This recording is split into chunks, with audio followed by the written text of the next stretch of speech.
Quando nós pensamos em qual país escolher para alocar os nossos investimentos internacionais, muitos fatores precisam ser levados em consideração. A língua, as leis, a moeda, seu ponto de contato nesses países, o tipo de investimento que você vai objetivar, mas principalmente, eu diria que a língua é algo muito importante. Muito difícil, por exemplo, um brasileiro investir na Suécia, na China, na Rússia, em países que têm até um alfabeto diferente, que são hostis a línguas latinas, se ele não tiver efetivamente um ponto de contato ou algum tipo de especificidade que justifique essa escolha. Naturalmente, nesse treinamento, nós vamos falar das exceções. Por exceção, nós podemos investir em qualquer país do mundo. Nós vamos falar das regras. E onde é que, pensando em regras, o brasileiro vai ter menos hostilidade e mais conforto operacional? Bom, certamente nós podemos listar os países lusitanos de língua portuguesa, onde você tem uma gama de países africanos, por exemplo. Você tem Portugal, até alguns países na Ásia que falam o português. Tirando os investimentos em cassinos, eu tiraria a Ásia desse rol e efetivamente a África não oferece uma governança saudável. Eu diria que até pior do que a América Latina e especificamente do que o Brasil. Então, pensando em um país de língua portuguesa, Portugal acaba sendo um excelente local para se produzir investimentos. Nós vamos detalhar um pouco mais sobre Portugal. Excetuando os países de língua portuguesa, você tem, sim, países da União Europeia que tem uma regulação coletiva ali pela União Europeia, mas a barreira da língua, para investir, por exemplo, na Alemanha, Berlim, Frankfurt, são países que são locais que a gente já investiu. Na França, por exemplo, em Nantes, em Rennes, nós já investimos, mas há uma barreira significativa de investimento e nós não vamos pontuar essas exceções, vamos ficar nas regras. Então, tirando os países de língua portuguesa, eu diria que nós temos os países de língua inglesa, que é a língua mundial, o mundo, se não deveria ser bilíngue, ou seja, todos falam a sua língua e todos falam inglês. Com o inglês hoje você consegue se comunicar na Alemanha, na França, no Brasil, nos Estados Unidos, na Ásia. O inglês é uma língua universal. E pensando em países de língua inglesa, você tem na Europa a Inglaterra, a Suíça também tem uma língua inglesa como língua oficial, e a maior parte dos países, por exemplo, desenvolvidos da Europa, como a Alemanha, vão falar o inglês sem nenhum tipo de problema. Além, naturalmente, da América do Norte, toda ali a partir do norte do México, Estados Unidos e Canadá, que oferecem bastante oportunidade de investimento na língua inglesa. Estratificando ainda mais, para que a gente não fique com um leque de opções muito grande, eu recomendaria que o seu início, não o seu final de jornada, o processo de internacionalização, ele leva a caminhos que podem ser muito diferentes dos caminhos originalmente traçados. Mas o início da sua jornada, eu recomendaria que você se concentrasse na América do Norte e nos Estados Unidos e na Europa, em Portugal. Portugal é um país que é muito salutar em relação a algumas classes de ativo. Portugal é um país pobre para a União Europeia. Talvez o menor salário mínimo da União Europeia. Em contrapartida, Portugal é um local que concentra muitos ultramilionários europeus que, em busca de um bom clima, de um ambiente pouco hostil em relação à religiosidade islâmica, por exemplo, que preocupa muitos países. É um país de comida e bebida barata, é um país de bom clima.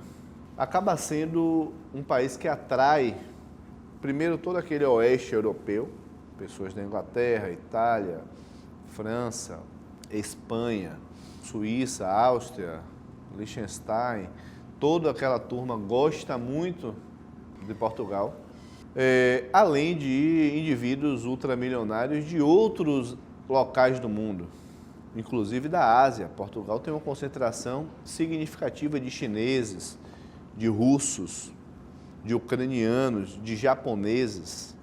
E essa característica de ele funcionar como um hub de ultramilionários faz com que Portugal acabe sendo um polo de atração de capital de ultramilionários. E nesse sentido, alocar no mercado imobiliário de Portugal acaba sendo um caminho muito óbvio e previsível, uma vez que lá você tem um excesso de demanda da União Europeia e de fora da União Europeia que justifica a liquidez, que promove a liquidez e que justifica o investimento. É um país que efetivamente atrai capital estrangeiro, capital internacional. É um país difícil de trabalhar, de produzir renda, mas muito bom para investir. É um país onde eu nunca perdi dinheiro, é um país muito líquido, com preço de metro quadrado crescente, com muitos desenvolvedores brasileiros, inclusive, explorando o mercado de Portugal. Os brasileiros, eles são muito bons na exploração imobiliária, né? Nós somos bons no marketing, nós somos bons na construção, somos bons no negócio. Novamente, o empresário que prosperou no Brasil, ele chega destruindo qualquer outro ambiente do mundo. E essa comunhão de fatores de você ter um país de língua portuguesa, com um mercado imobiliário internacional muito aquecido e muitos provedores brasileiros atuando lá, acaba naturalmente atraindo muito capital de brasileiros. Inclusive, pós-Covid, né, Portugal começou a ser chamada a nova Miami, que já era um local no Brasil que atraía significativamente brasileiros patrimonializados. Quando a gente pensa em Estados Unidos, nós já temos um contexto diferente de Portugal. Nós já temos, por exemplo, o benefício de investir em instrumentos financeiros. Os instrumentos financeiros em Portugal rendem muito pouco. O CDB bancário, nas aplicações automáticas lá, vão render 0,25 a 0,40 ao ano. Então é uma rentabilidade muito baixa. Portugal não tem uma bolsa forte, né? A Bolsa de Londres até é uma bolsa mais relevante, a da Alemanha, da França, mas ainda assim não é o forte da União Europeia. Então, investir em Portugal significa necessariamente estar investindo em economia real. Se você está buscando instrumentos financeiros internacionais, o lugar é os Estados Unidos. Os Estados Unidos é o país em que você tem a maior e melhor oferta de empresas emitindo títulos e captando recursos para atrair investidores internacionais. É um mercado muito bem estruturado, muito bem regulamentado. Quando nós pensamos, por exemplo, em Estados Unidos, essas traquinagens, para não usar uma palavra mais pesada, que a gente vê no Brasil, com empresas de capital aberto, como a gente teve Americanas, Marisa, uma série de exemplos que eu poderia aqui trazer, os executivos vão presos, o que torna a regra do jogo totalmente diferente. No Brasil, não. No Brasil, as pessoas ficam impunes. Então, o ambiente de investimento financeiro do Brasil é extremamente hostil. Eu já tive a oportunidade, nesses 20 e tantos anos, operando recursos de terceiros e cuidando de famílias, de ter contato com muitas fraudes.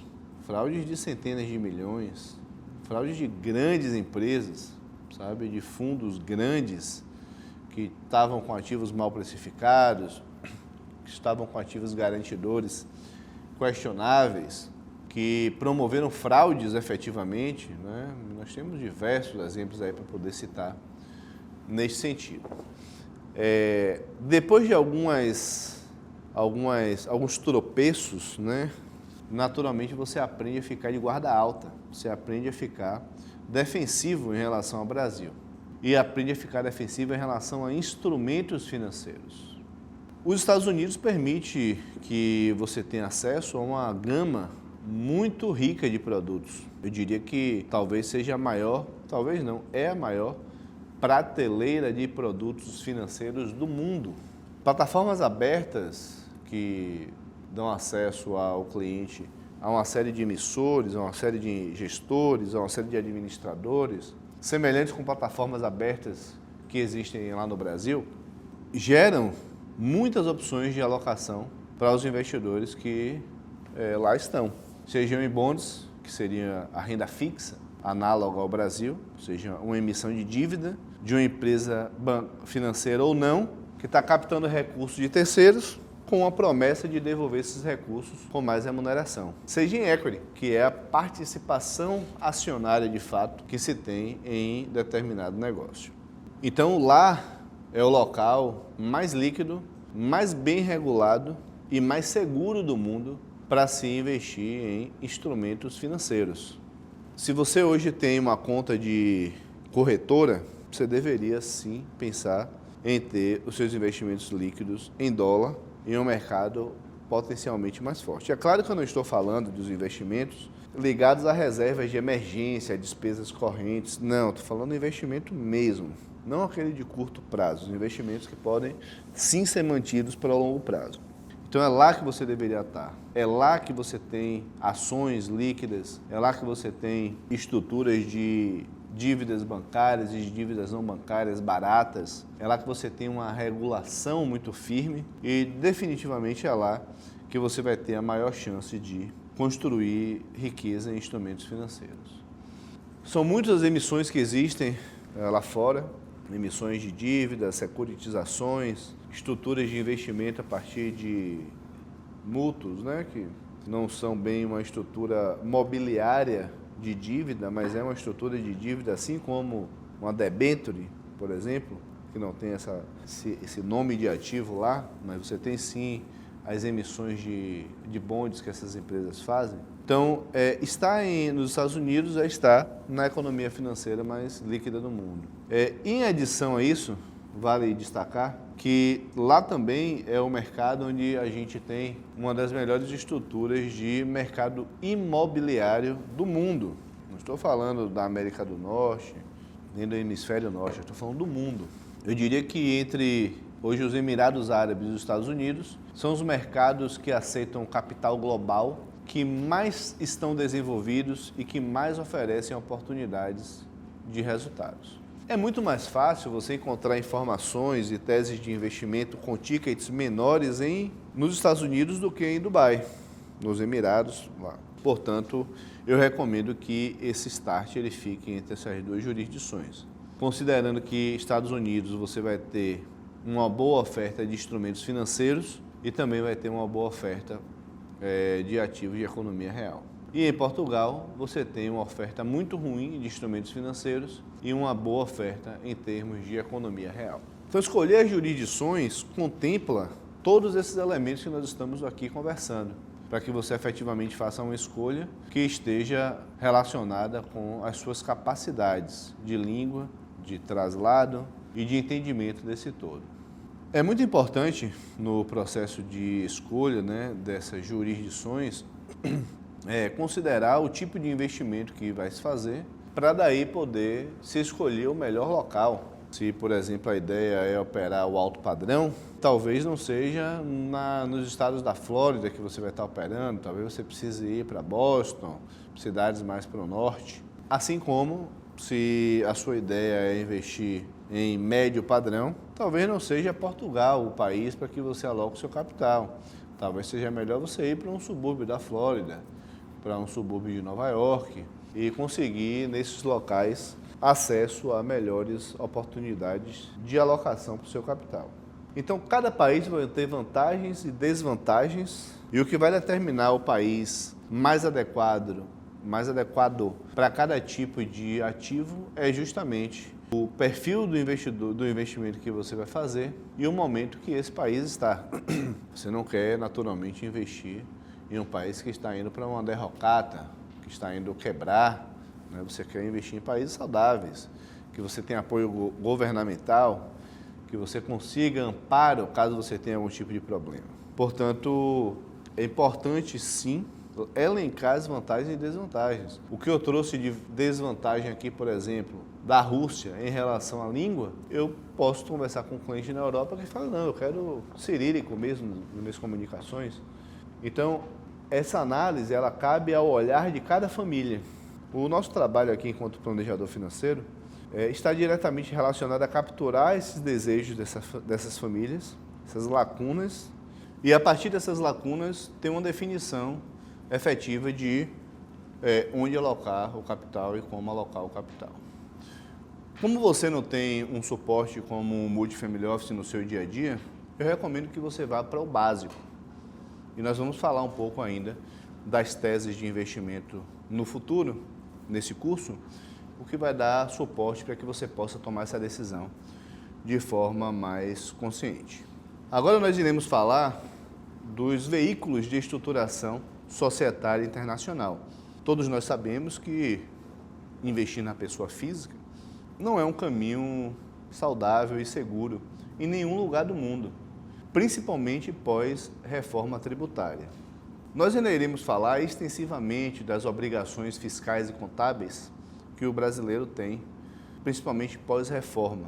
Vocês vão sair desse método com um entendimento pleno em relação a esse ponto. Mas um passo atrás do processo de entrega de resultados à tributação é a definição dos veículos societários. Eu vou escolher uma fundação, um trust, uma entidade offshore. As opções elas são diversas e a gente vai explorar aqui cada uma delas.